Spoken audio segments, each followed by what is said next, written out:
গত রবিবার মানে 4 জানুয়ারি গেছিলাম বছরের প্রথম রবিবারে চিড়িয়াখানায়। চিড়িয়াখানায় আমি এর আগে এত ভিড় কোনোদিন দেখিনি। কাতারে কাতারে মানুষ।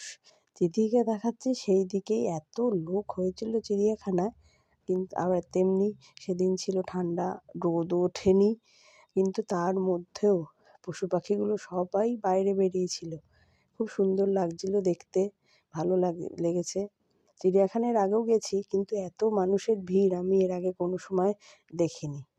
তাই গত রবিবার আমরা গেছিলাম, মানে 4 জানুয়ারি বছরের প্রথম রবিবার আমরা গেছিলাম চিড়িয়াখানায়। সেই চিড়িয়াখানায় যাওয়ারই কিছু মুহূর্ত আপনাদের সামনে আমি তুলে ধরলাম।